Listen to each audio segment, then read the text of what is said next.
These mutilations are being done for a reason.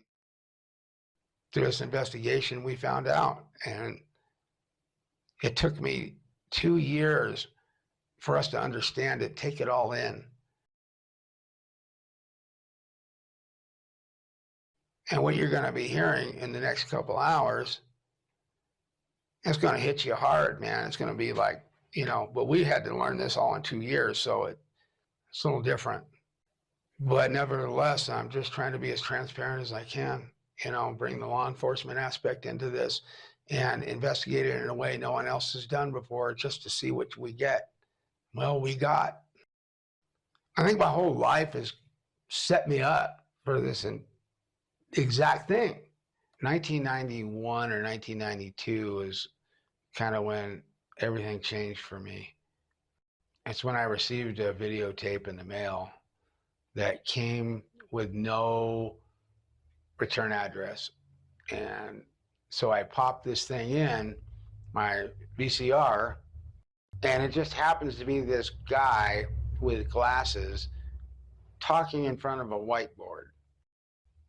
And he's describing how he used to be part of a back engineering team out at a base called S4 by Groom Lake, which is off of Area 51, he said.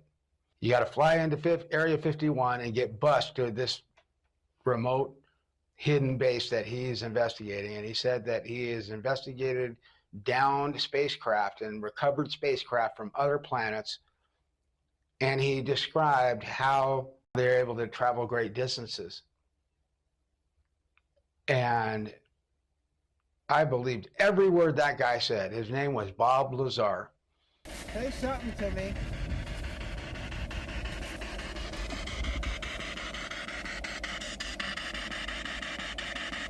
Please talk to me. What we've uncovered on this investigation is fucking gargantuous. Wow. And everything I say is all on video, man. Everything. No, I've heard them a lot around this place. Well, I used to live in that old house there, and boy, they were all over in that thing. what really? Oh yeah, I'd wake up and see shadows standing over me. And what house was this? That was the old white one there.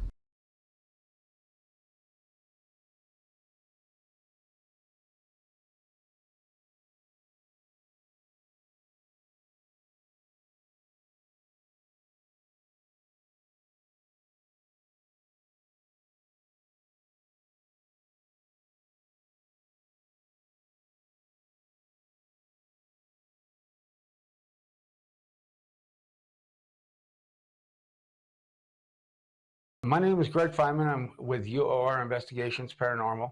I was a paramedic for nearly 30 years of my life. I was a deputy coroner for about 14 years of my life. I was a cop for about 13 years of my life. And everything required some sort of report writing. You know, that's what allows me to do this the right way, that I feel the right way. I worked with the Los Animas County Sheriff's Department between the years of 99 and 03. And during that time frame, I was dispatched on several, they call them cattle mutilations. These cows are completely cut up. That's why they call them mutilated. And there's not one drop of blood anywhere around this cow. Organs are missing. Sometimes there's no rhyme or reason. A lot of times they're reproductive organs. But how they're taken is they're taken with precision. These appear to be laser-induced incisions. Looking at this cow, it was killed somewhere else because its own tracks weren't there. All right, it means it was placed there. And there is no evidence anywhere of anything that could possibly lift a cow and put it in that location without leaving some sort of tracks. Even a helicopter would leave wash marks.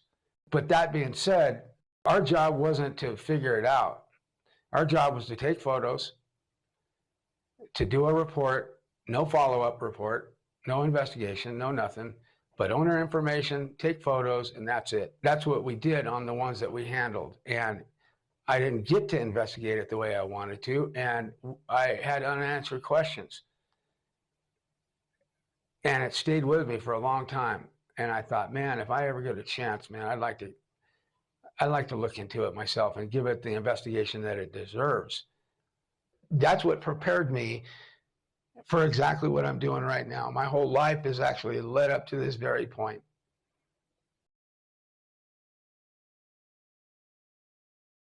In 2008, I woke up overnight with rheumatoid arthritis, and 3 months from my diagnosis, I had to retire disabled with through my pension, and that was it for law enforcement for me in 2008.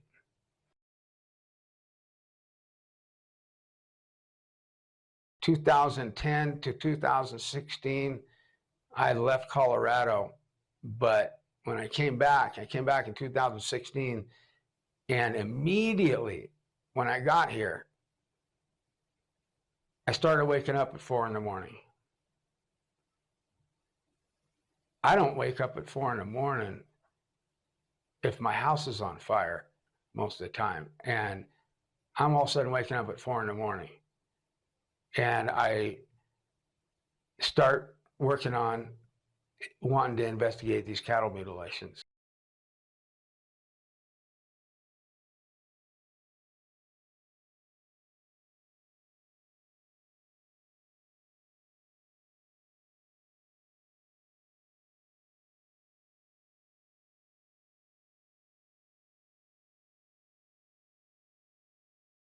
I had called around different cattle ranches asking if I can investigate their ranch. And all of them said, oh, you need to talk to so-and-so. So I called that rancher and left a message, and he called me back the next morning at about 7 in the morning. Tom Miller, I've been in contact with, I've known for about 3 months now, and boy, he's got an interesting story.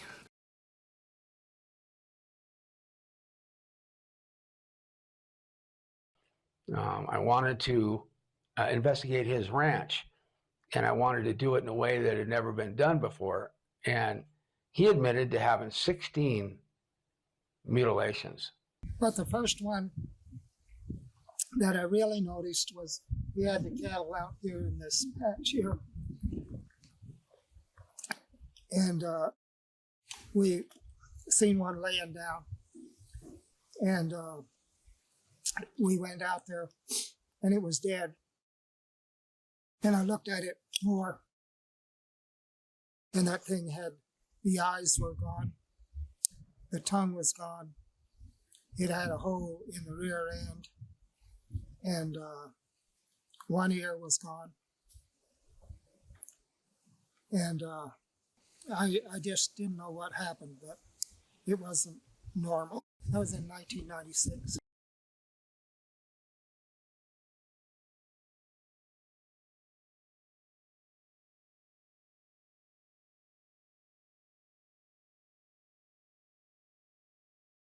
I wanted to get photos of each cow and get an age of each cow, and which I did. I got an age, how old they are, what type of cow they are, all that. And while I was out there doing that, the rancher just kind of says, "Oh, by the way, Chuck Zukowski has been out investigating these before." And so I got in touch with him, and he would, every time I would have one, he would come out and investigate it, because I didn't want to say, oh, that was mutilated, and it wasn't. So he would confirm that it was mutilated or whatever. And since that time, I think I lost 16 head on that that were mutilated, that were actually mutilated.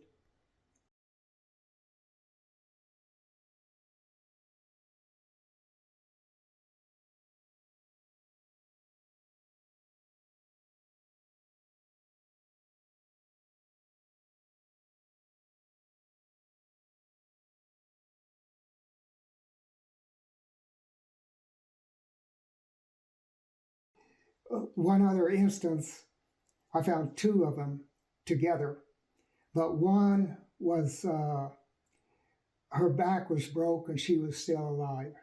And the other one was laying right next to her and it was completely mutilated. Now, here's the thing. There's a 1 mile stretch of highway that crosses this property that I didn't know about at first.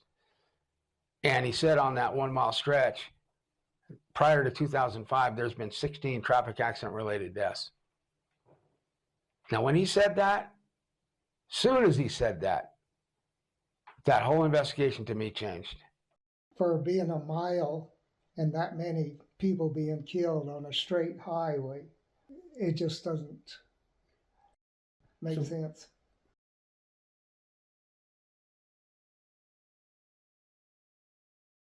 What it really took to make my idea happen was a person that had God-given abilities. That's how I wanted to investigate these differently than anyone else, these mutilations. I needed, not just wanted, needed someone who had abilities. I was given this number to a person that, they claimed had abilities, and I made that phone call. And little did I know how much that phone call was going to change my life. I basically tell her that her assistance is paramount importance on how I wanted to do my investigations. And could she be here like tomorrow? Because I really need her on something. And she said yes. We'll show our commitment by showing up in the cold. We will.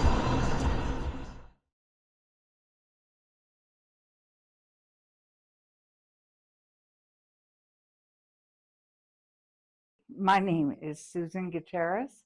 I actually go by Mama Sue though, and that comes from me having 3 children. My oldest daughter has always called me Mom, and my second daughter calls me Mother to this day, but she loves me. And my son always called me Mama. Well, my son has been gone since '05, and I was expressing about a year afterwards to just some of my daughter's friends that I missed hearing the Mama. And that's when my name began, Mama Sue. And she said that she's had these abilities ever since she was 2 years old. And she tucked them away until she was about 30.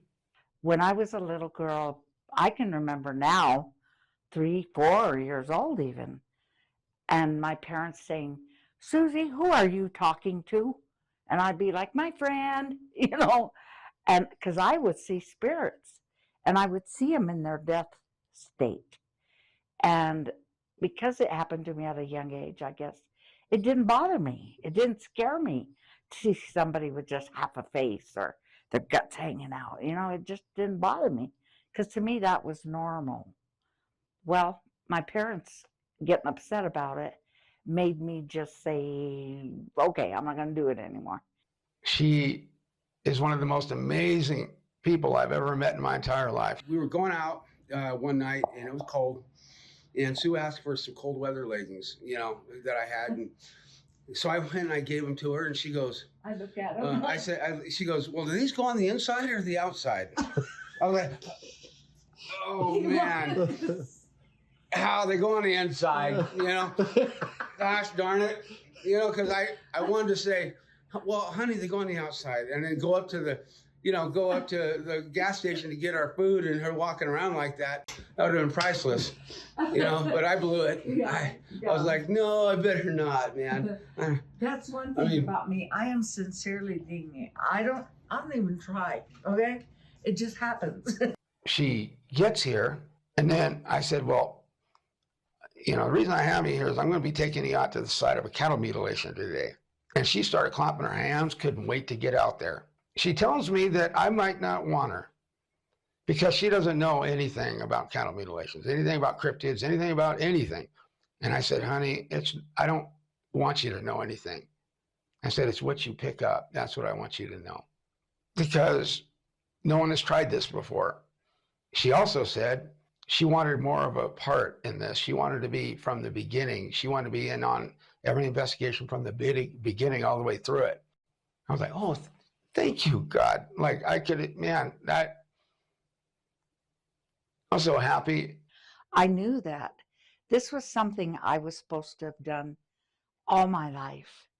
Uh, I I did not know at the time that the cattle mutilations were going to be involved with um, alien activity. However, something inside of me must have known, because simply cattle mutilation didn't interest me that much, but getting to the bottom of why did. I couldn't have found a better person, but I had to make sure she was a real deal.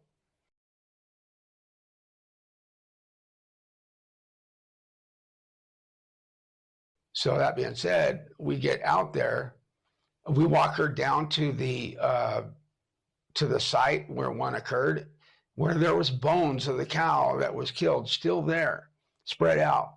And we walk her down to this little trail down to where those bones are. And she asks, "Can I pick up a bone?" The rancher says, "Sure." So she picks it up. I mean, the second she picked it up, her voice started quivering. She got goosebumps. And these bones are from it. Oh boy, this cow was scared to death. Holy mackerel. I picked up a bone. Oh my heavens. The things that came into my mind, it was like I was seeing a movie in my mind, but I was there. I was a witness.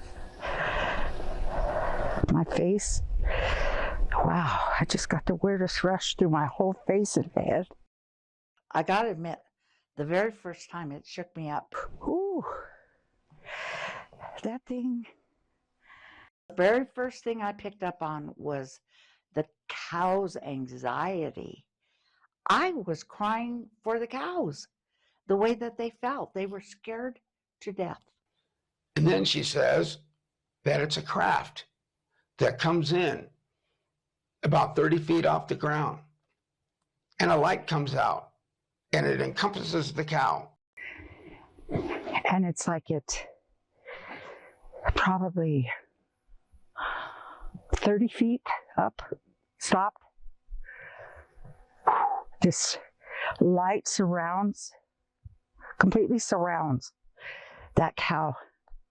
And just like that, it's gone. The cow's gone, the ship's gone, everything's gone. God, that fear, that I could feel that cow's fear. It's unbelievable. Oh God. One of the first things they did is they drained the blood. I mean, just like, it was just like that, just out. And they think that they need to use that. They're trying to, oh my God, is that what's going on? They are trying to create life. She said what they're doing with the blood. Oh my God. Thinking that they can use bovine blood for something that would appear to be human, but it's not. It doesn't have a soul. What they create does not have a soul. It can't, because these are, I don't know. It's the Greys. Clones? It's the Greys. They're clones. They're clones. Oh my God, no. Oh my God. They're actually taking people. They're taking people as well. You know, these children that go missing, even adults, that's where they're going, a good deal of them. And they are experimenting on them, trying to create life. They're just trying all kinds of crazy shit. Oh, the poor people, they're so afraid. They were so afraid. They're not alive. They're not alive now. Oh, Lord.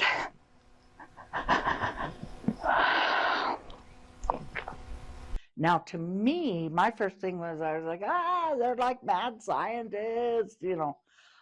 I didn't know them yet.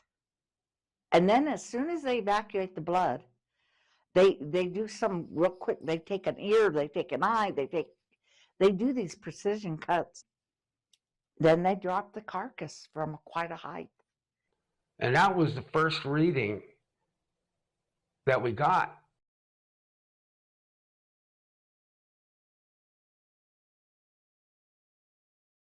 What we learned later is that she didn't get that information psychically. She didn't get it on her own ability. The information she got, it was given to her telepathically.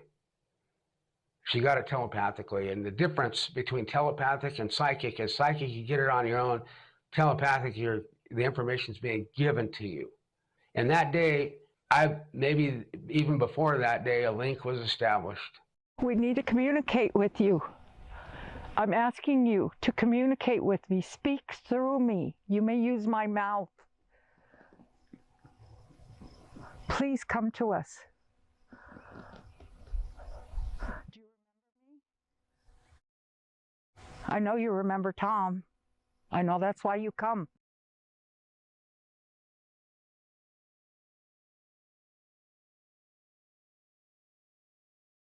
I had to form a theory, all right? And the theory was I believed I could pick which cow would be next to be killed. And the reason being is because my experience, these cows have been marked prior to being killed. They're also tested high in radiation after they're killed. Pick up anything? It is picking up radiation. Oh, it is? It is. So my theory was that when whoever is in contact with marking them, they're going to leave trace radiation behind. I wanted to blacklight a cow and see if I saw marking. And if I found markings, then I would test it for radiation. One of the things I learned in law enforcement is if you didn't put it on paper, it didn't happen. In order to do it the right way, it requires an enormous amount of paperwork. Every night that I go out to investigate, I'm going to need to fill out a report. If someone witnesses something, I need to give them a form to fill out. And so I made reports, I made follow-up reports, I made supplemental reports, forms, all done on the computer. I put everything in here that we've done. Yeah. And I was saying I have about 100 pages that I've typed, but I think I've got more, man. I think I underestimated because these are all since, since, and I've done it chronologically. That's why your cows are here, and I even started off, the information on your property, a little bit about what a cow is. It had to be done in a way that brought the law enforcement aspect into this, where it's nothing but the facts. The team, in order to build it, it required an enormous amount of equipment to buy, because you just don't know what you're going to come into, fall into. So, I basically got all the equipment necessary to complete a paranormal investigation. You just never know when you're going to need one of these.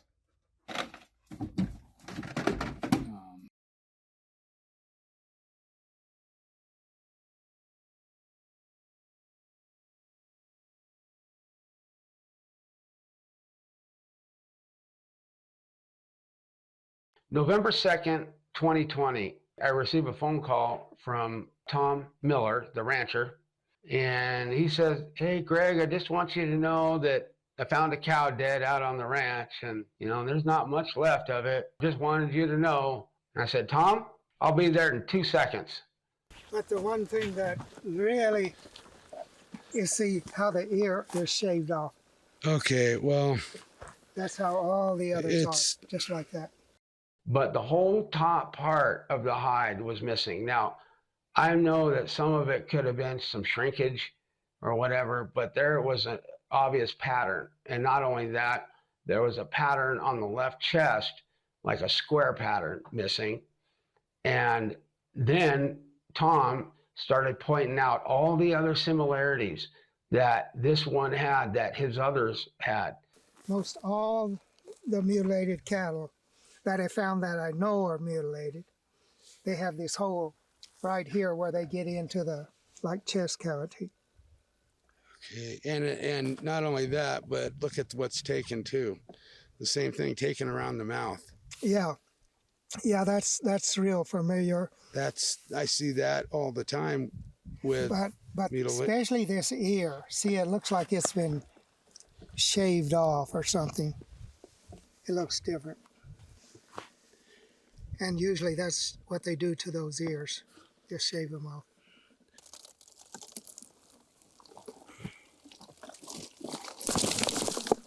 Man, it's been a while. Yeah, it's been long. This Maybe is it was more than a month ago. Check this out.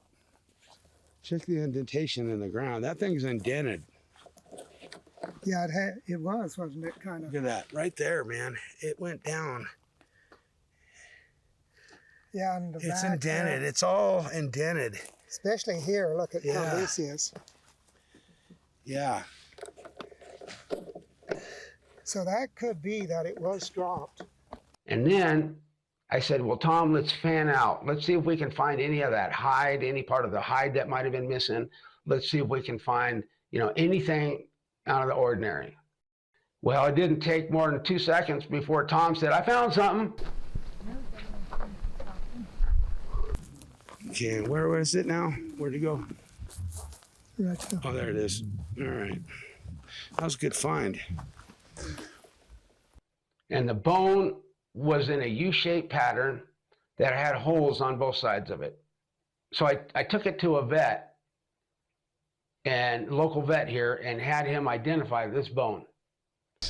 Almost looks like a pelvis. Is that, well, it's very small of a cow. It's only about that big. It almost looks like, I thought it was a hyoid bone. I've left it still out there. We had a mutilation the other day. So, Yeah, I anyways, would have to guess that she was probably pregnant and it's a pelvis. That is to so look at. interesting. Looking at that, that's what I would say. well, I thank you for your time. All right. Really, thank you, man. Sorry to bother you. That was all we found of that one calf, was the one bone. So that being said, I get Mama Sue out a couple days later.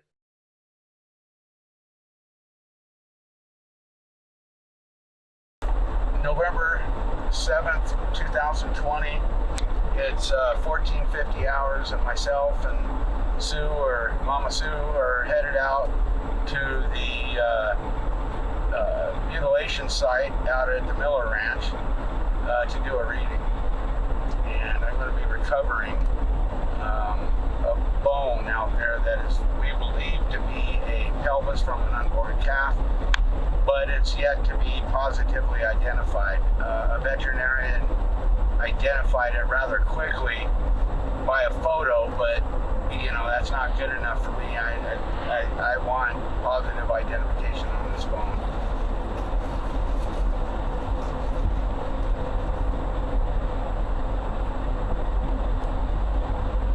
She gets out there, she gets close to the cow, and she starts crying as if a mother lost her child.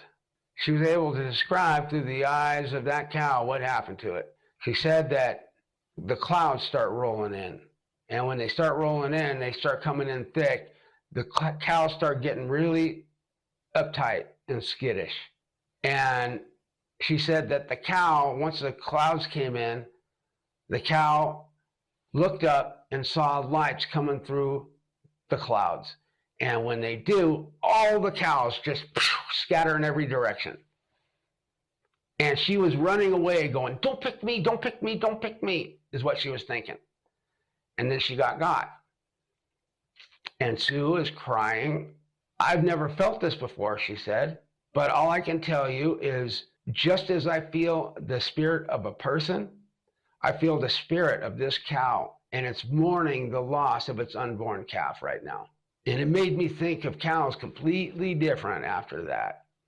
And I got to say that there was a television crew that came out, and while they were out there, they put REM pods around that cow, and they put an EMF meter on top of that cow. and it started going off. The EMF meter started tripping, and one REM pod went off. Now, that could have been a one of two things. It could be the spirit of that cow, that bovine, that mourning the loss of its unborn calf, or it could be the spirit of a missing woman that we came in contact with on this ranch as well. And that's a whole nother story.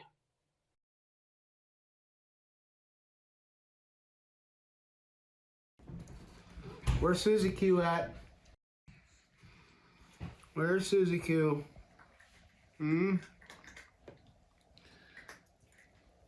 Oh, there you guys go. There you guys go. Beggars. Beggers, both of you. And where's Susie? Come here, Susie.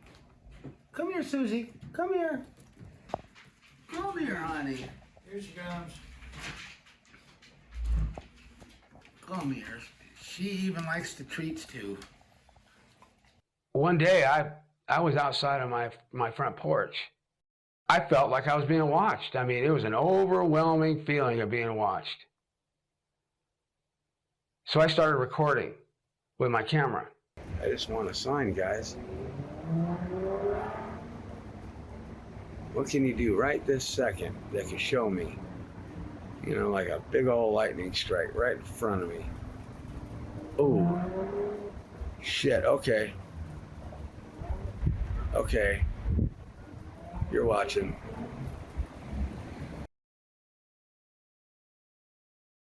Big old lightning strike right in front of me. Ooh. Big old lightning strike right in front of me.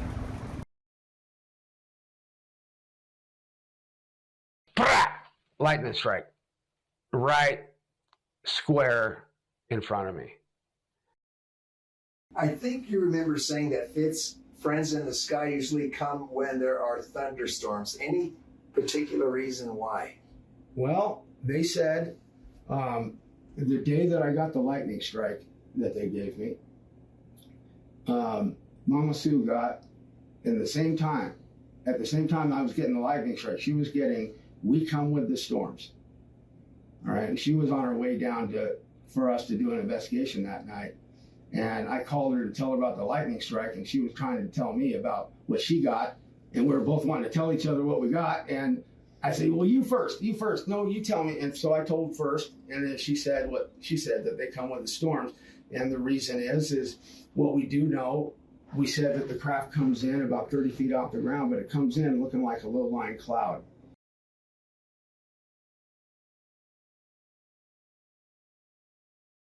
Again, there's a 1 mile stretch of highway that crosses Tom Miller's property on Mutilation Ranch.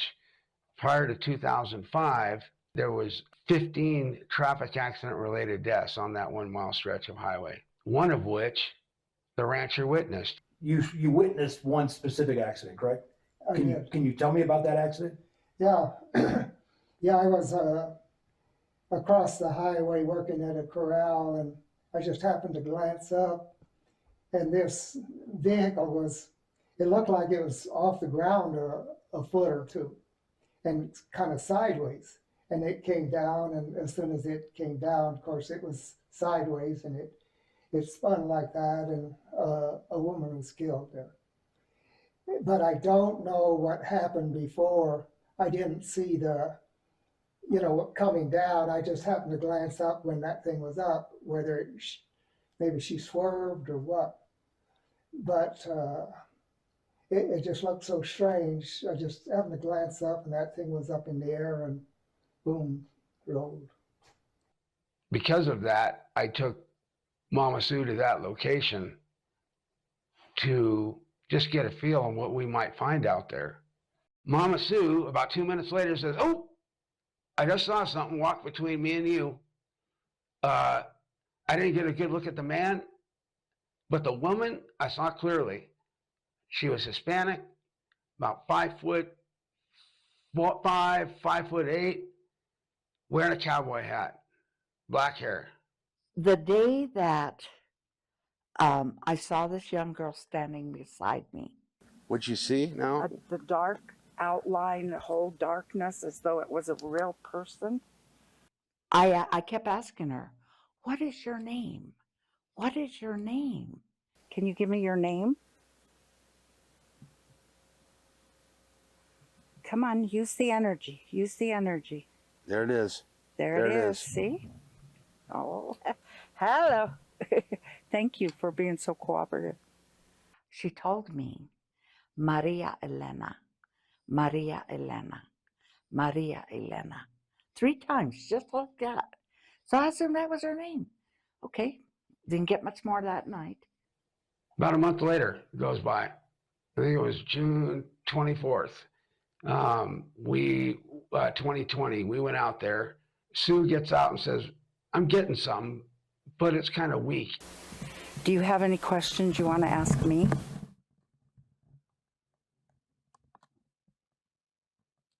Sue says, is this Maria? And it lights up. Is this you?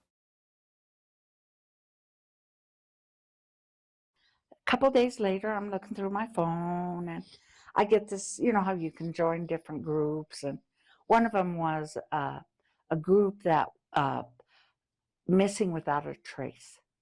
Now, what made me join that group is beyond me. But I joined it. Start looking. 3rd person I pull up is her. But what caught my attention first was not, I didn't see her picture yet. I saw Maria Elena at the top of the Missing Without a Trace poster. Apparently, Maria Elena is the one who put out the poster. That's what was so crazy about it, because then she would tell me her real name.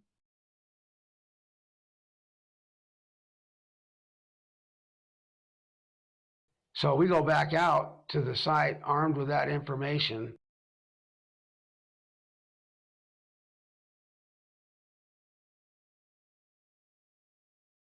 That was her name, she said. So although she told me originally Maria Elena, I would have never found her. Why the whole mystery? Yeah. Why couldn't you just said Monica? Yeah. Probably because we had to look into it. Maybe that's why. Maybe because it was listed as Maria Elena. Yeah. And we needed to know that. Right. Yeah. Exactly. I wouldn't have found it the same way. Definitely. That was pretty neat. So I'm very anxious to get in touch with her and have her feed us to some of the bones, and then we can try to help her have her closure and her family have their closure. Well, we're gonna find something. Oh yeah. And we started asking her questions. Please give us some detail we can prove. We were trying to ask her to, please come forward, and why. We said, how are we getting you? How did you die in a traffic accident? She said, no. I was coming out of a convenience store when 2 women feigning vehicle trouble lured me to their vehicle. I need to know who took you? Who took you? The 2 women, she said, they stuck a needle in, I'll just say it like she said it, they stuck a needle in my neck, jammed a needle in my neck, and completely incapacitated me.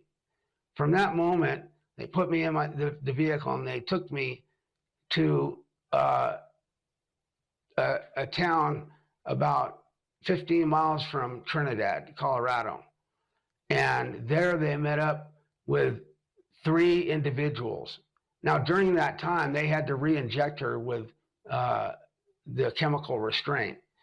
And they met up with 3 male individuals. One of them was wearing a cowboy hat, and one of them was wearing a machete. I'm like seeing like a fight, like her. I mean, just really going off, trying to fight them off. 3 men. And these men were under contract to deliver her somewhere.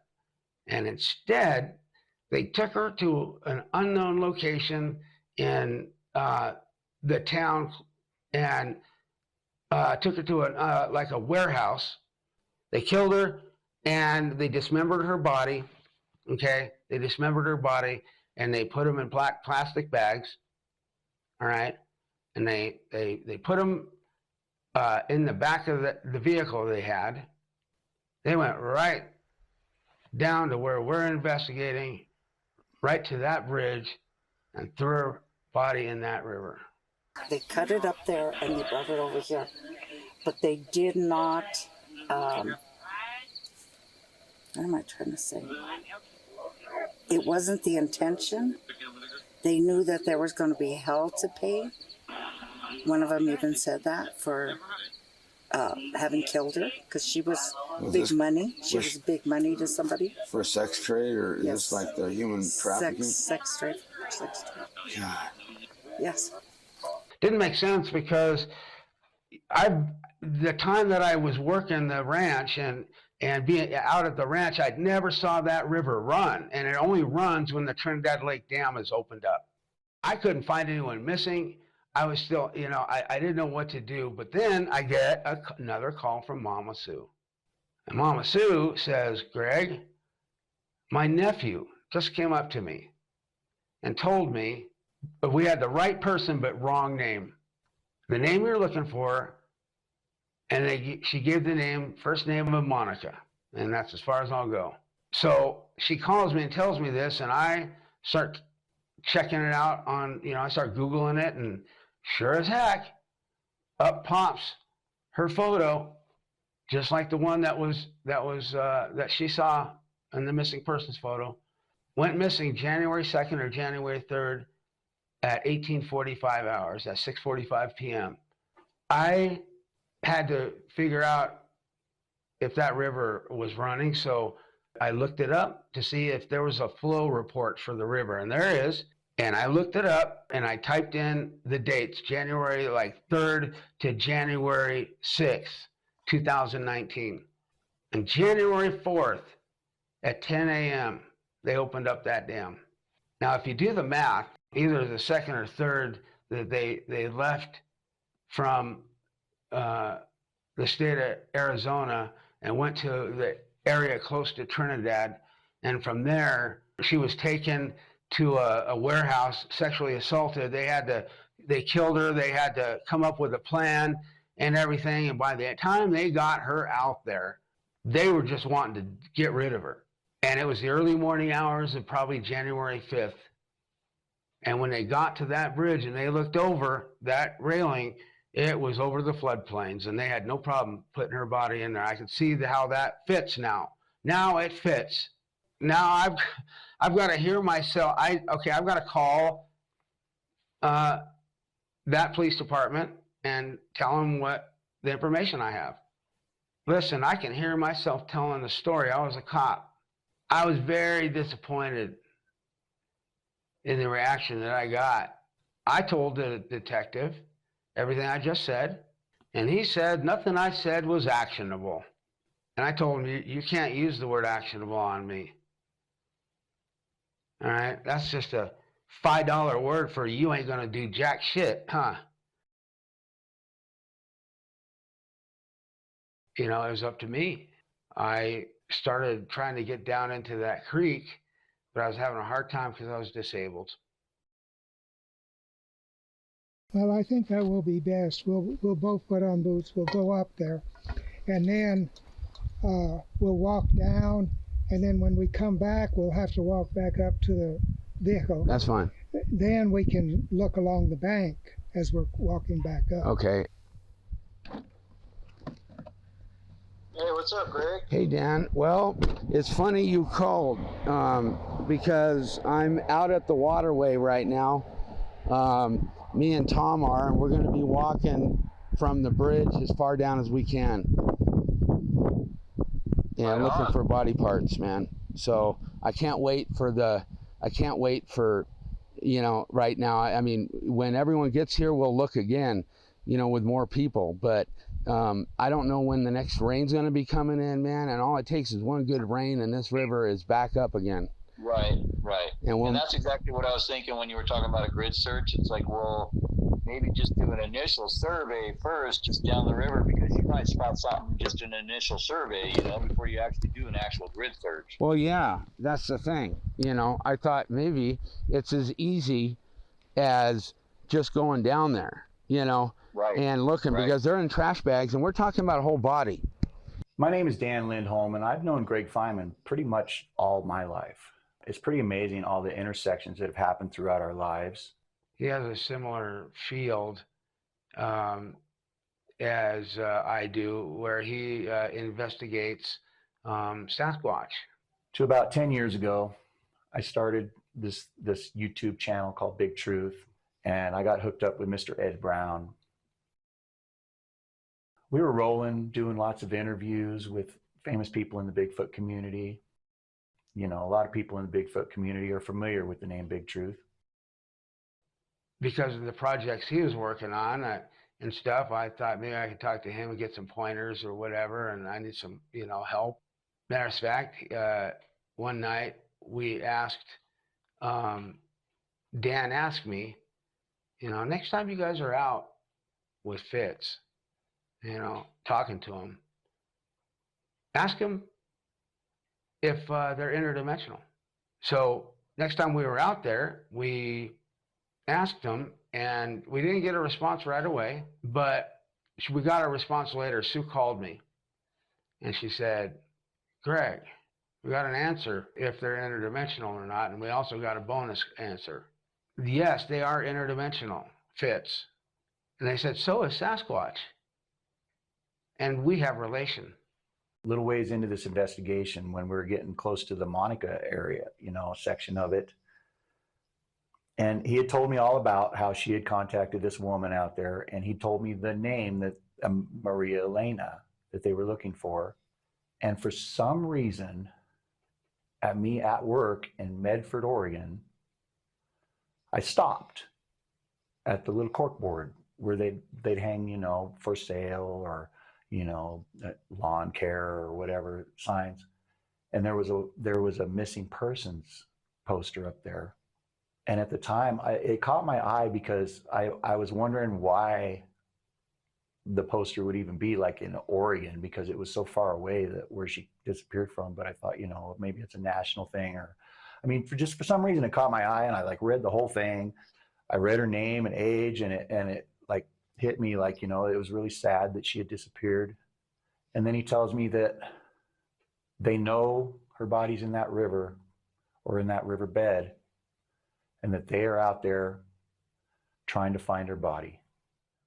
And he decided to come down all the way from Oregon to help us look for a body to try to prove this. And it's Greg. It's my brother. And it's Sue. And I couldn't let them do it. I couldn't let them out there. Both of them are physically incapacitated. They can't get around good at all. And I'm picturing Greg trying to get up, out of there.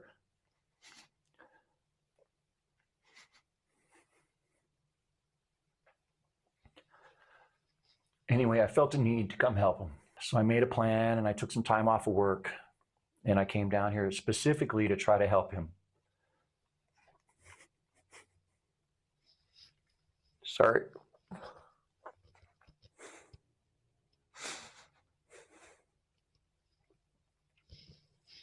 I hate this shit. Dan comes in October of 2020. He comes out.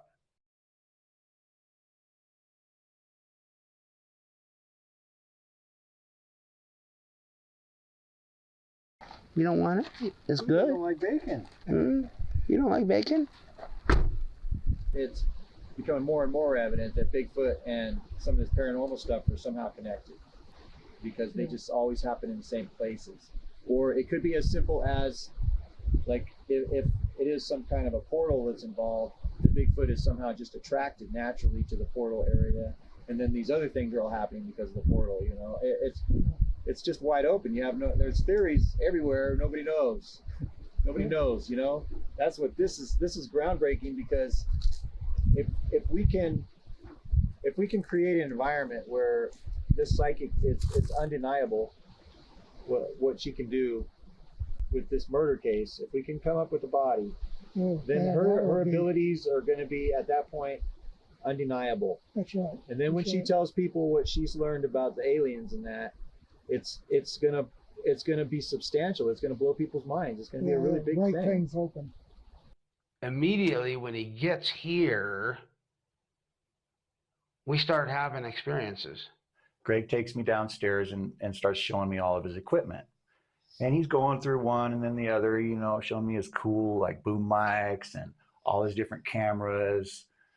And he gets to an item that's called the portal.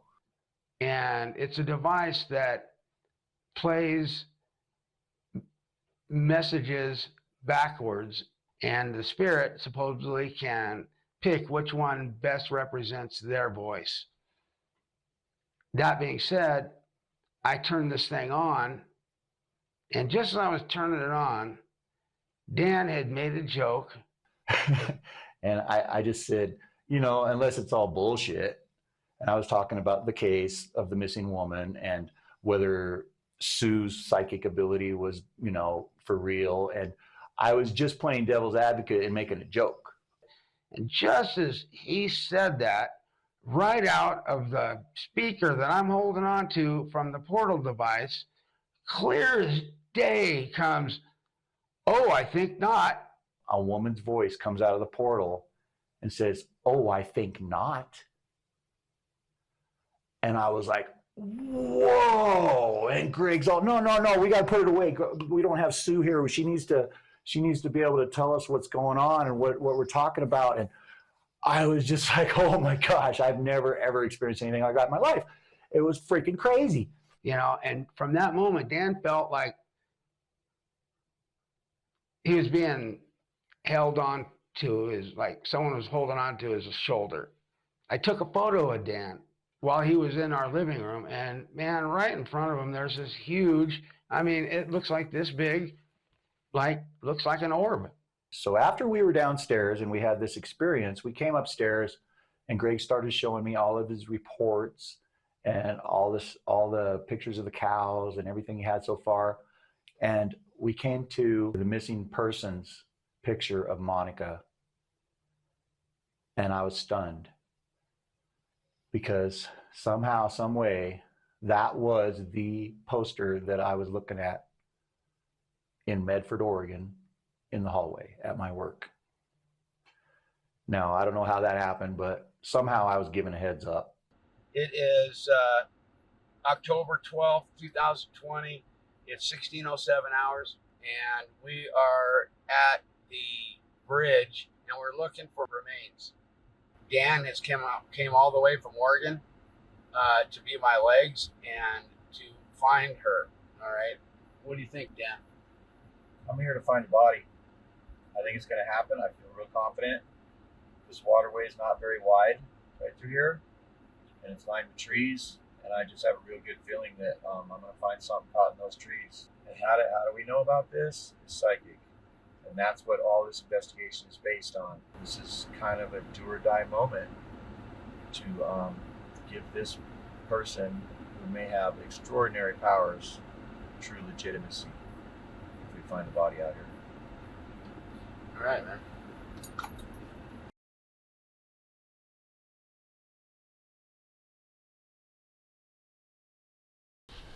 Well, Greg, wish me luck. Will do. Good luck, man.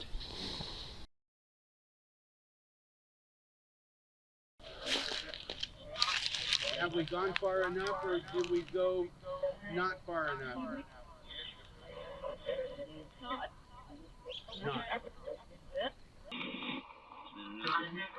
Maybe we'll have more luck with Sue, bro.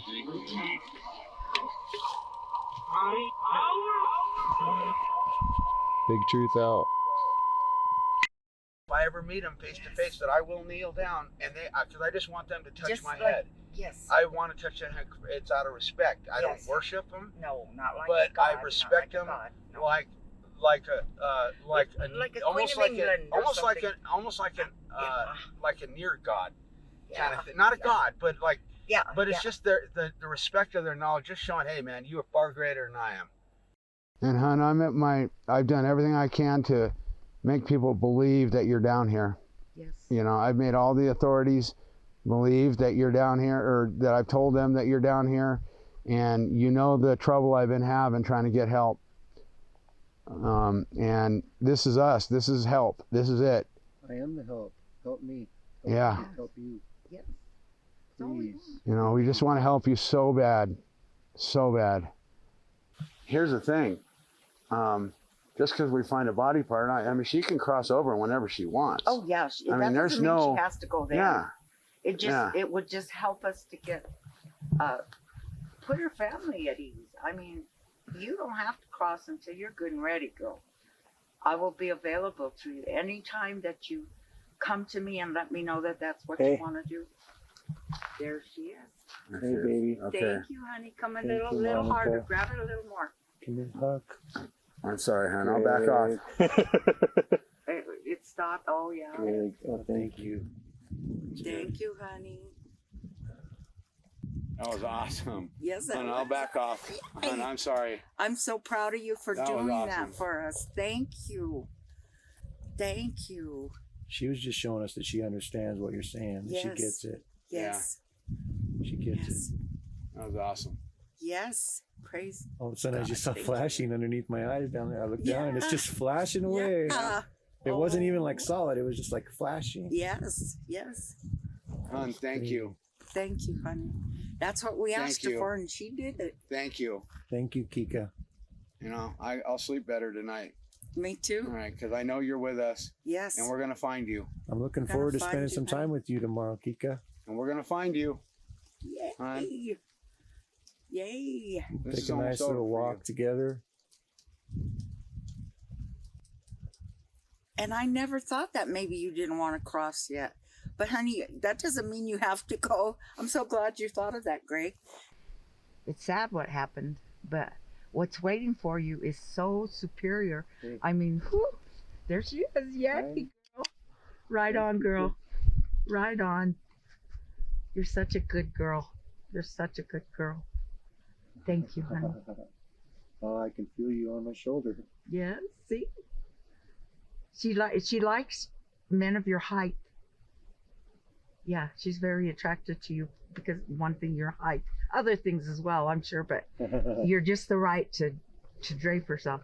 She was about 5'5". So. Should I turn off the camera, Greg? Huh?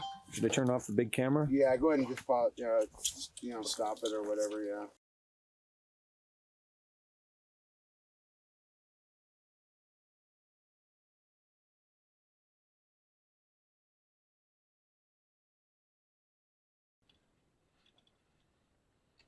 But I don't, it's something I don't know. I heard it. Did you hear it?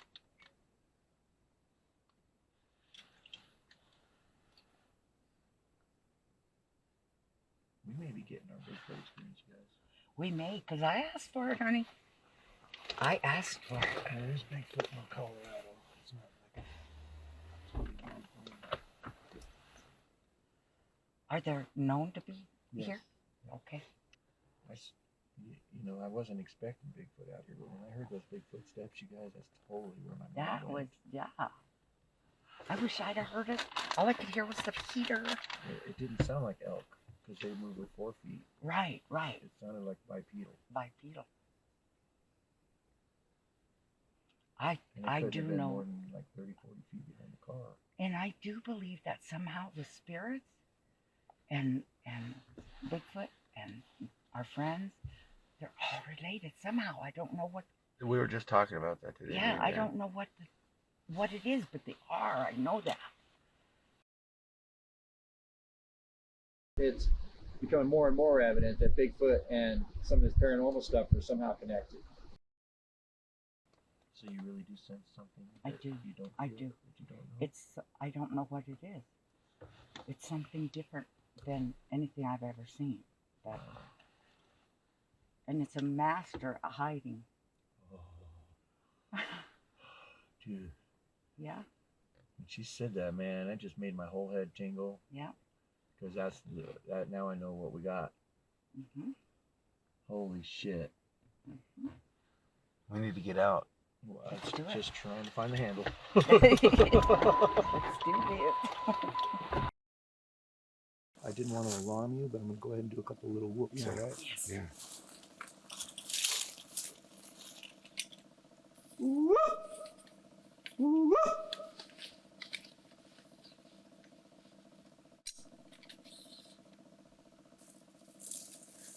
I think they're too close to give a whoop back. Yeah.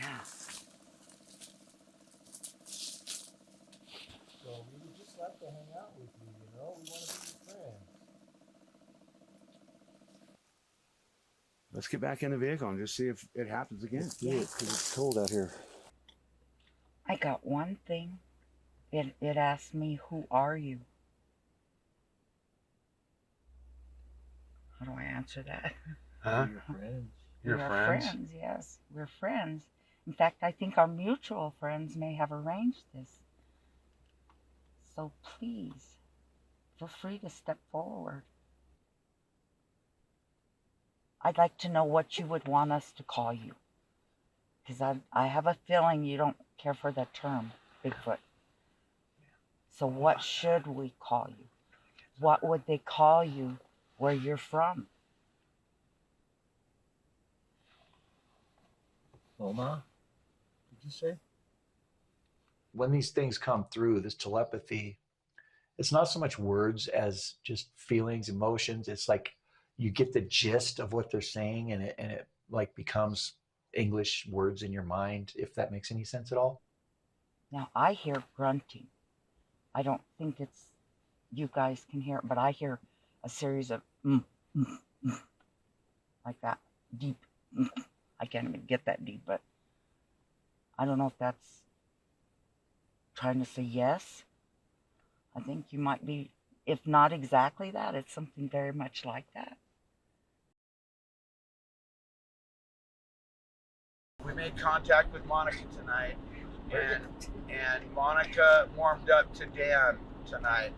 Yes. But then, as we were sitting there, we started hearing movement around the vehicle, and I mean large movement. And correct me if I'm wrong, but I heard some howls, I heard a growl, and I mean this shit has never happened. I'm sorry, but Sue, this shit's never happened between when we're out Never there. on the ranch. Never. No, this. So I think this was on for Dan.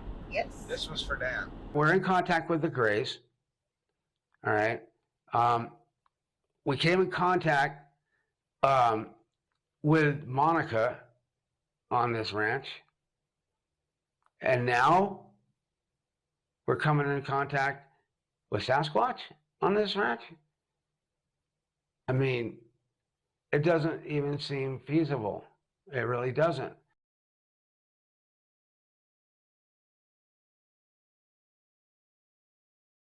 So Greg and I are actually in contact with a family of 5 Oma. What we're getting is there's one male adult, one female adult, one juvenile around 17 or 18, and 2 about 6 and 8 years old. We were told at one point that the father was 1,000 years in our 1,000 of our years. Now, time is different places, but I don't care how you shake it up. That's a lot of years. So we started gifting Oma in October of 2020.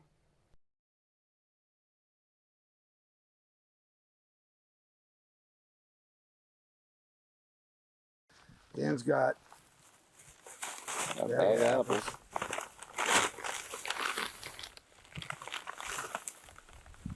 I'm gonna go down here and deploy them.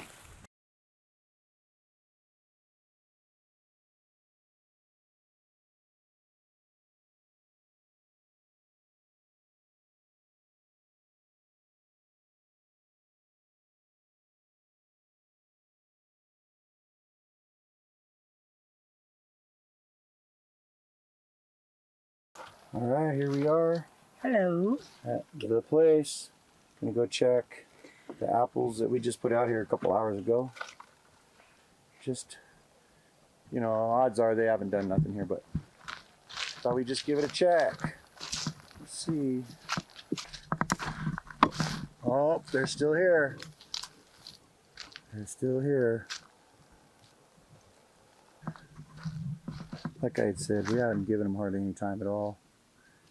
I only put them out here a couple hours ago. We started gifting, and we would go out to the ranch and we would ask them if they took the apples, and they said no. And I'd go into the gifting area, I'd throw the old apples away because they'd still be there. And I'd throw them away and I'd put in new apples. And this went on till about December. Dan said that it could take up to 2 years for them to start taking our gifts. Okay. It's Greg Feynman with UR Investigations. I'm here at the Waterway, and I'm here to gift apples to Oma. All right, I got 9 apples. I spent a lot of time making sure I got the best apples. I washed them, spent about 5 to 10 minutes on each apple, washing them and taking care of them, and really putting love into them, because I hope they sense that, because I really want them to feel that I took extra care in picking the right apples, and that I inspected each one. Put the apples right there, and I couldn't fit them all, so I put one right there. Dan went home. They told me, well, next time you go out, take a bite out of the apple.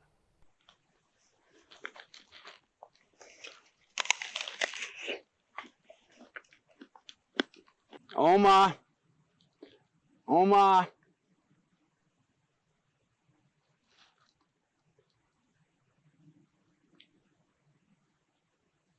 I left apples. Fresh apples.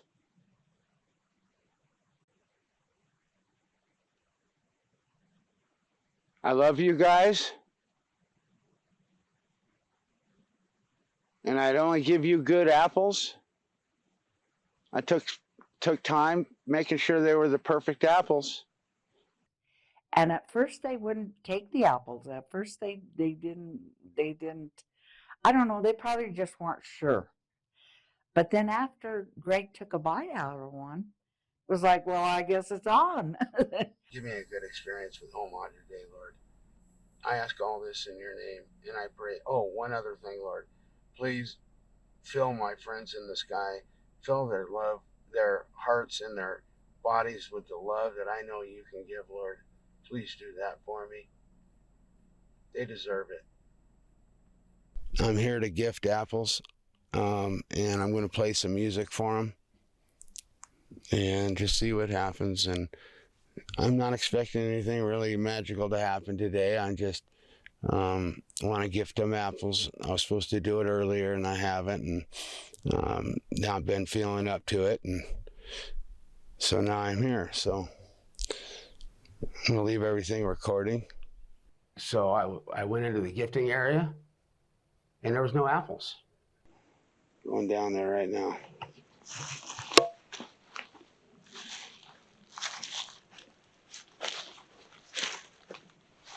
Oh, they're gone.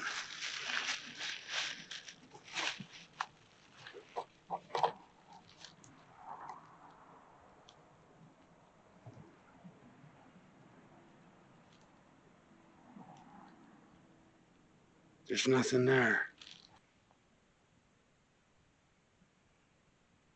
They're all gone.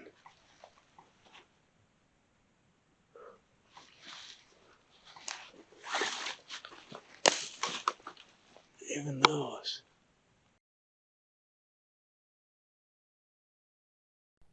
One thing I forgot to mention, and maybe I already said it, was, Omaha's planetless.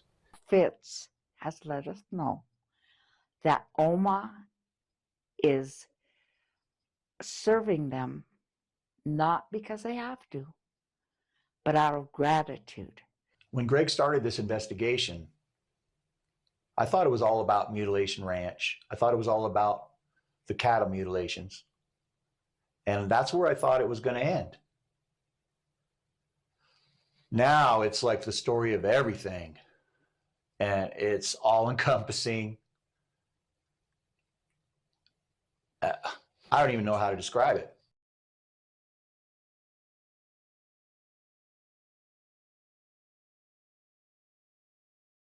I don't think there's one particular like person that we're in contact with as much as it is the race that we're in contact with. That's what it's led to is where we're at right now. And I'm just trying to find my place in this. Fitz, thank you so much for letting us be the ones, some of the ones that will tell the world about what's going to happen. So Fitz stands for Friends in the Sky. They are good. They are the tall grays.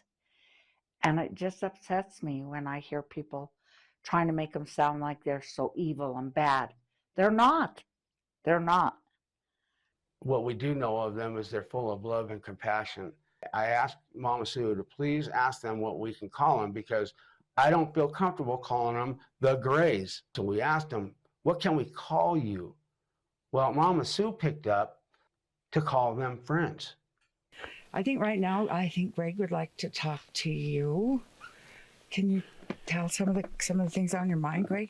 Yeah, I'm filled with questions. I put all my faith in you, but I could really use like a little verbal hug, you know, saying that I'm doing the right thing, that we're on the right track, that, you know, I think about this day and night. It doesn't stop for me. It's in my dreams and it's, you know, in my waking moments. Every moment I've got has to do with this project. Greg was chosen long time ago, as I believe I was and Dan was too. Mama Sue called me one day and she was crying. She says, Greg, I got something to tell you. I'm like, what? I thought something was wrong with her. She goes, Fitz is the one that gave you rheumatoid arthritis. Greg's life has been a test of his character. And he's always passed because he is a man of high character. He's had some hard times, just as we all have, but he's got a heart of gold, and he would not compromise himself for anybody, you know. Now, I woke up with rheumatoid arthritis overnight in 2008, and a month later I had to retire disabled. I lost my marriage. I lost my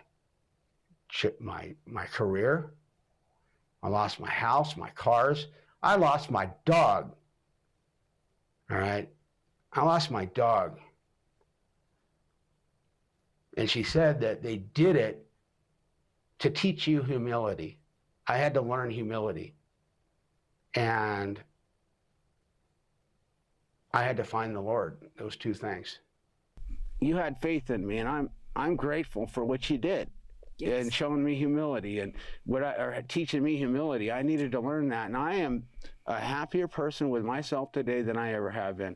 I get to talk to you guys, and I have you. You know, you're my friends. Right. I get to say you're my friends. You get to, you know, and who gets to say that? I know. That's pretty special. That is, you know, they mean more to me than pretty much any earthly thing going on, man. Mm-hmm. You know, like there ain't a possession that I have that means more to me than what they mean. Right. And I'm grateful for the fact that they've loved me this long, yes. You know, to stick with me, that they didn't give up on me. That's why I'm never going to give up on them. Exactly. They didn't give up on me. And man, I went through there had to be some times that you were questioning if I was ever going to get my crap together.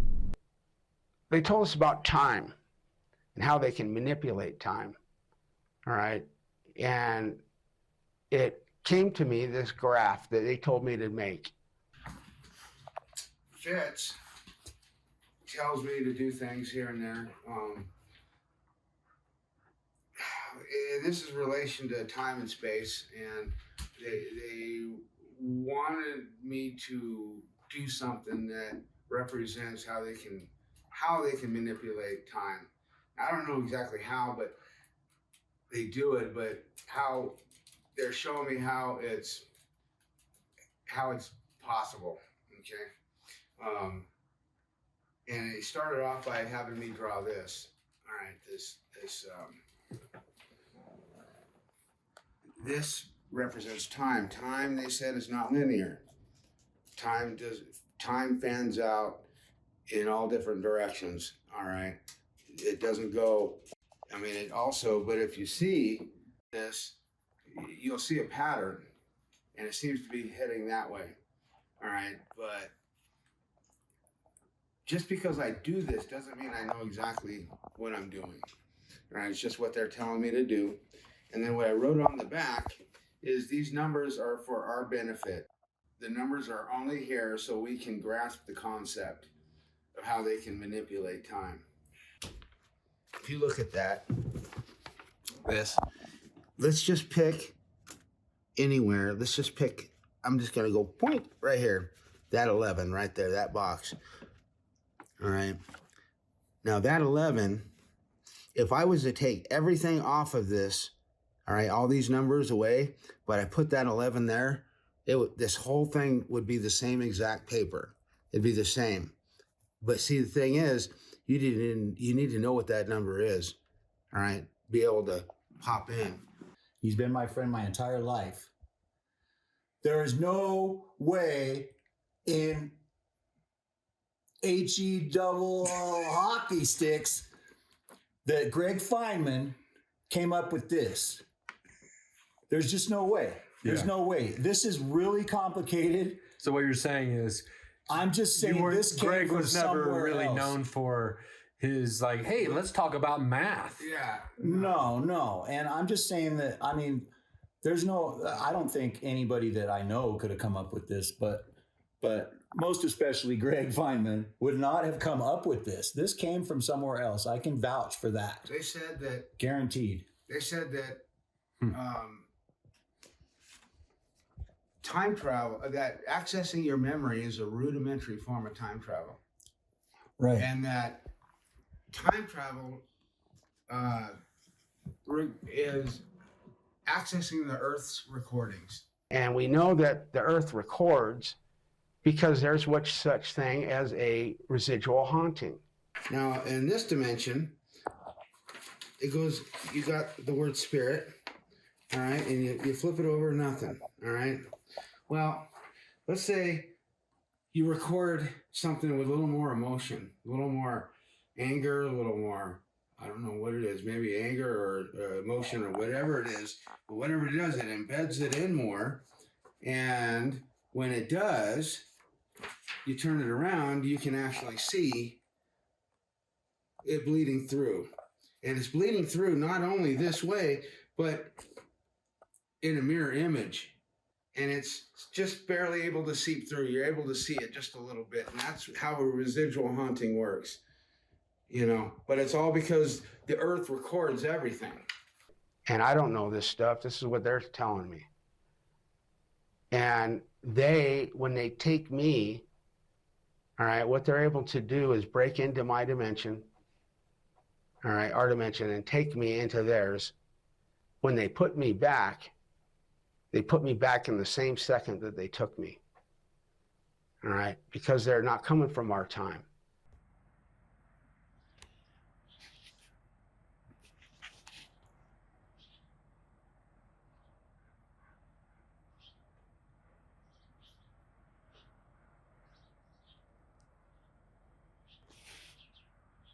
Multiple times they've shown how they can manipulate clouds and how they come in taking the cows looking like a low-lying cloud. So I'm just checking that cloud out.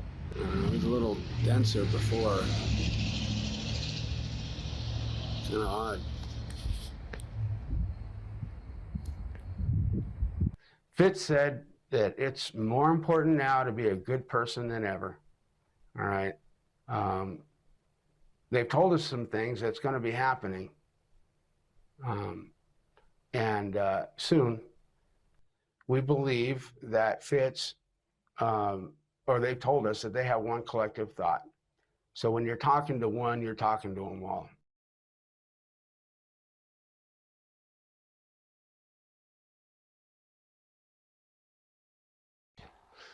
So in September of 2020, Fitz spilled the beans on the cattle mutilations. And that's when they told us that, OMA is the ones that choose which bovine is next to be killed.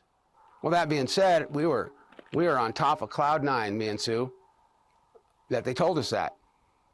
And we asked them, we went out the next night to investigate, talk to them, and they told us why they're doing the cattle mutilations.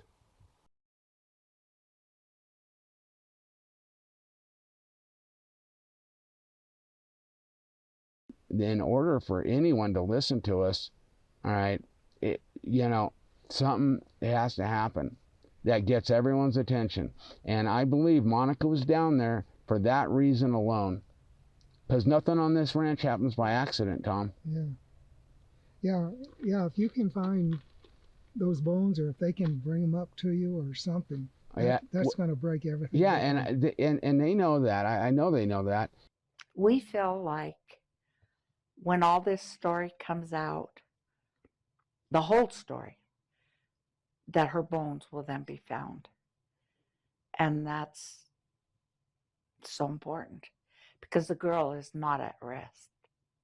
I am under the belief, and I believe I'm right on this, that they have had her body parts all along.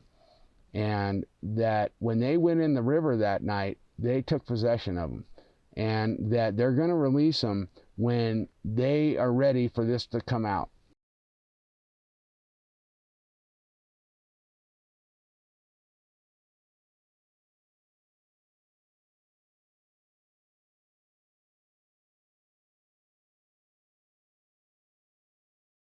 She's here to vindicate you. Yes.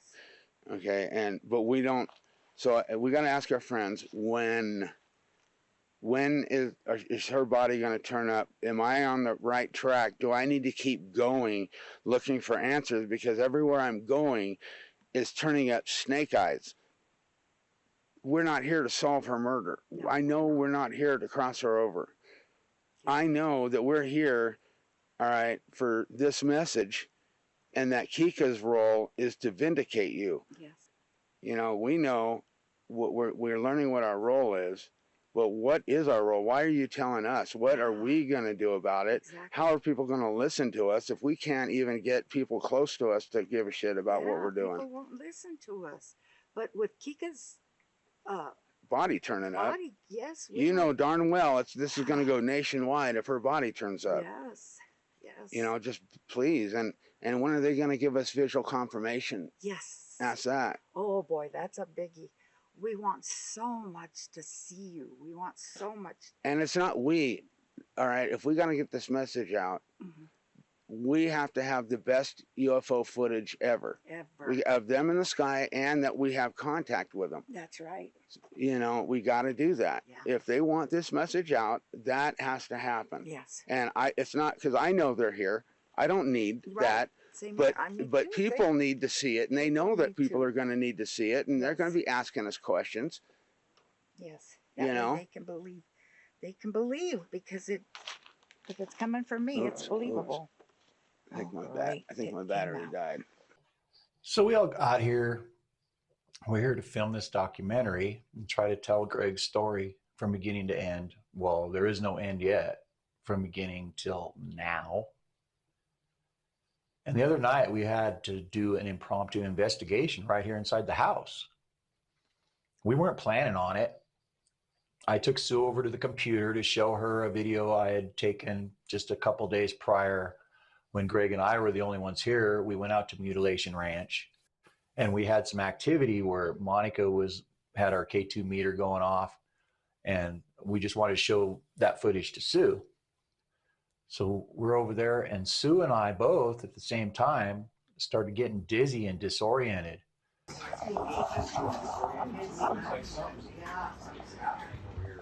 So I actually caught her from falling down at one point. She had lost her balance, and so I'm holding her. We put her in the chair, and like I say, I was also feeling dizzy and disoriented. It was a really strange feeling. In fact, at one point, I walked away from Sue because for some reason I thought that what I was feeling was emanating off of her.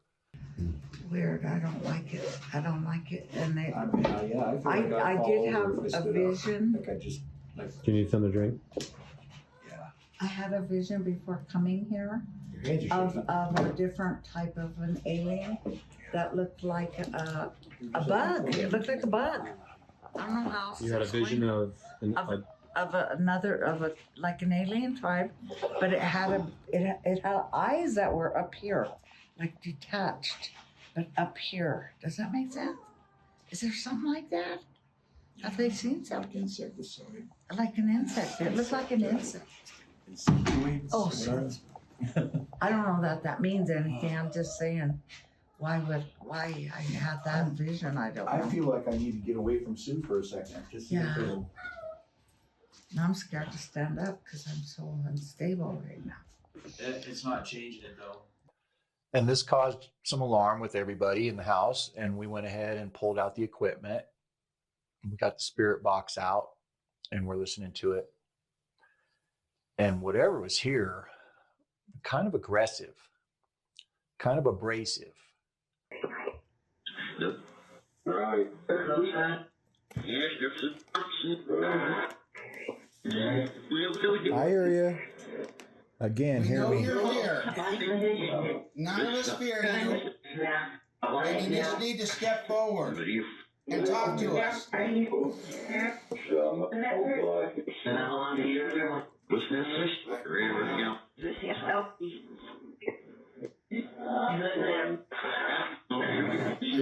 could hear. I hear him say that.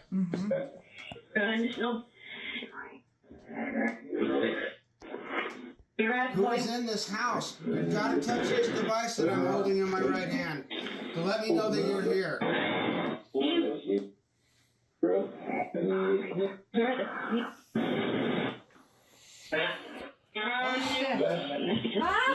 What's up? What's up? Oh my God. What's up? Something was coming at me.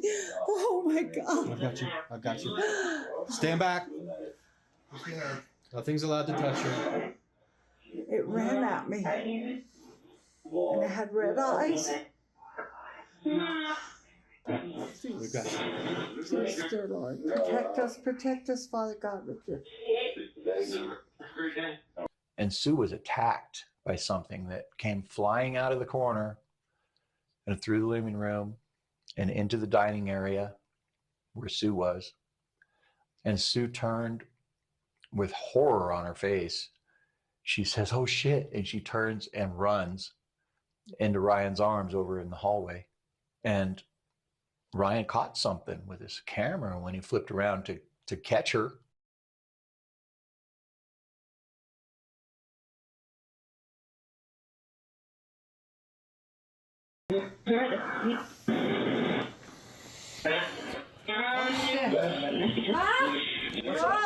Oh my God! What's up? Something was coming out.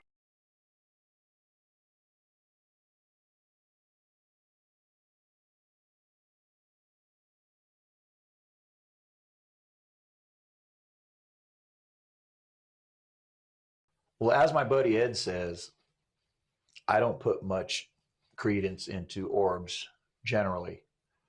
I'm pretty sure usually that it's just dust particles or a lens flare.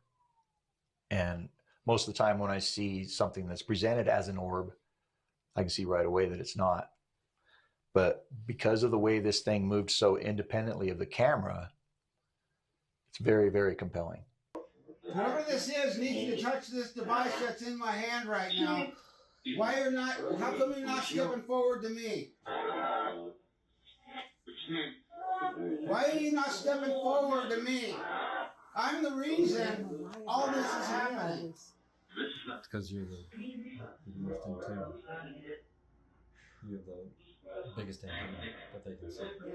Like the lighthouse in the far. He gets very upset when I get hurt. It's a knowing that Greg's role in this whole thing is more important than anybody. And that is why he does not get attacked. He's being protected. It's not that they wouldn't want to protect me as well, but Greg is definitely protected. So originally, we thought this investigation was going to be about the cattle mutilations. And little did we know the cattle mutilations were going to be a side story and that we were going to get a message about the end of the world.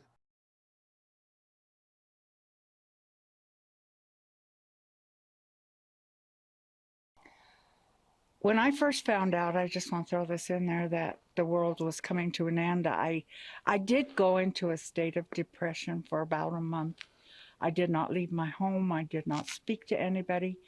I was just like, why would you tell me this? But I believe that ultimately the reason I'm involved was to help Greg get to the point that he is at now with finding out about his own abilities. He's able to communicate directly with Fitz through telepathy. And I think that was really my main job here. And I'm glad to do it. And I haven't, to be honest with you, I don't know what my job is, but they told me to study the Bible because I'm going to need to know it. And since then, I've gotten ordained as a minister. And my head is in the Bible 24/7, pretty much. Okay, I'm gonna be brave, and I'm going to ask our friends. The news that you gave me last time I was here about the world ending, and what I didn't understand was what our involvement is. If you can make that clear to me, it would help me to get there sooner. Is there a plan for us? Can we stop it from happening at this point if we do something to change what's happening? Is it a cataclysmic event that happens? Is the water going to be poisoned instantaneously as well as the air be tainted so badly? We'll lose the quality of air soon. That's all they're saying, soon. So what does that mean? What's going to happen that's going to make our air tainted?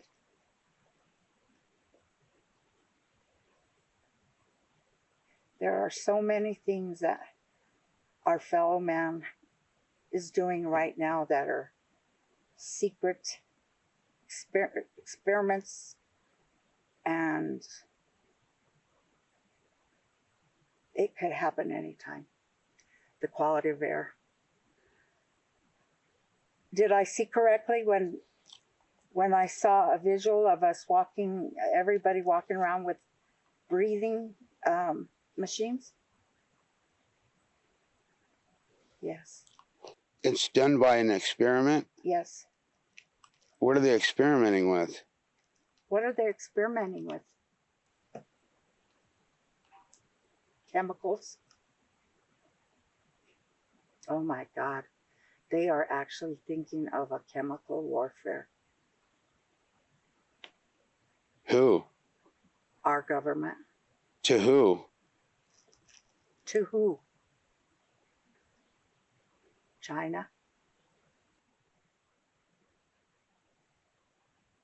And that's going on right now. Is that going to mess up our air quality here too?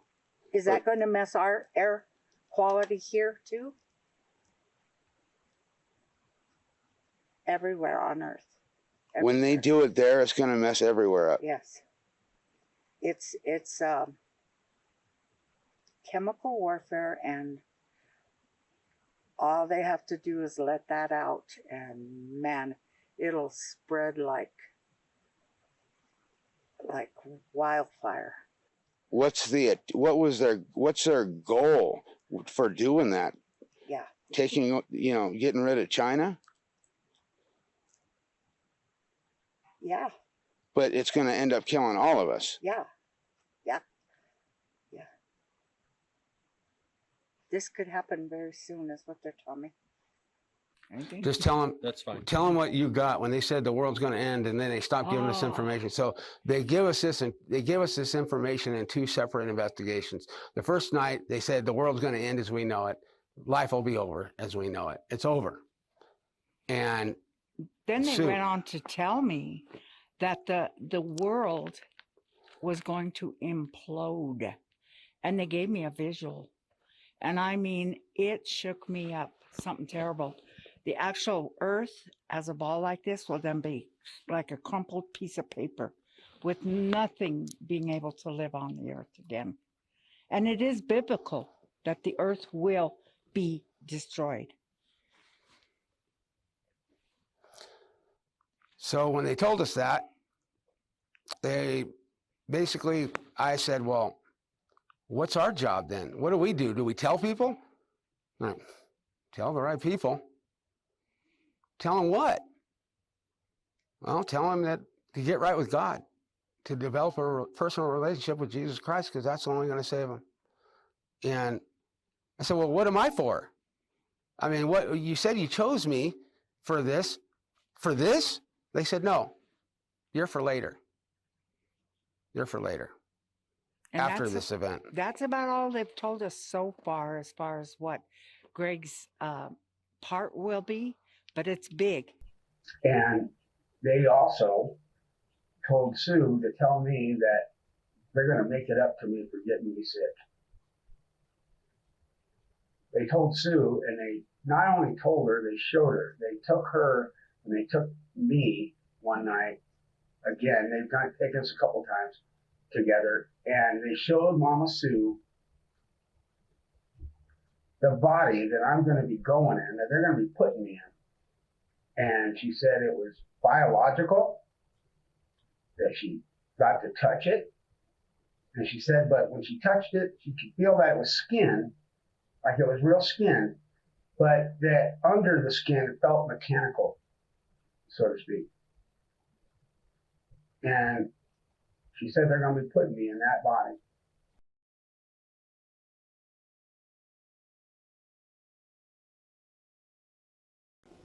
They drained the blood. I mean, just like it was just like that, just out. And they think that they need to use that.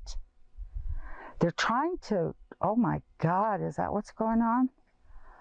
They are trying to create life. Oh my God. Thinking that they can use bovine blood for something that would appear to be human. When Greg gets taken, I think then it's going to be up to Dan and I to continue on with this. I believe at that point, the bones will be found. People will know that my story is true. These are things that right now people are, they don't know. But it's going to come out. Everything will come out. We believe that when this event occurs, that this is the beginning of the tribulation. We're not sure, but we believe Jesus is going to be coming really soon. And they've alluded to that fact, but no one knows but the Father. And he will come as an ark of fire. And everyone that's still in their sin will be burned, but the ones that are all in Christ will be refined. The bottom line is, though, that they have shared this with us so that we can share with people that there is still time to develop a relationship with Jesus so that you can continue on. It says in 2 Thessalonians 4:17 that we that are still alive and are left are going to be caught up together in the clouds to meet the Lord in the air. Now, why would they say clouds when they said air? Okay, they said clouds because clouds are they're the mechanism. They're the mechanism. We're going to be caught up together in the clouds. You think we're going to be playing solitaire up there in the clouds? No, there's something there. Fitz is the mechanism. All right, and they have a relationship with God that we can only wish to have. Yes.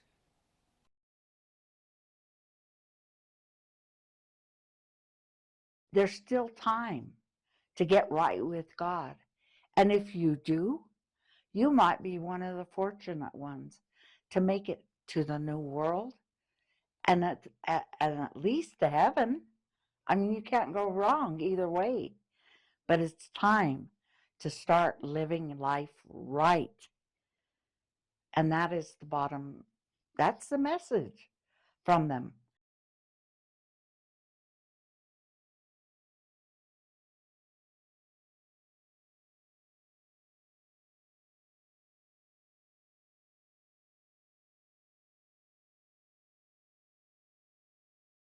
Been to the ER a couple times, and they said that she's got a really high ammonia content in her body, and they said that's because her liver is failing. And then he continues by saying, basically, you're dying, and there's not a whole lot we can do. And Sue thinks she might have 6 months, maybe a year, but there's no actual prognosis of a time, but just said that she's dying.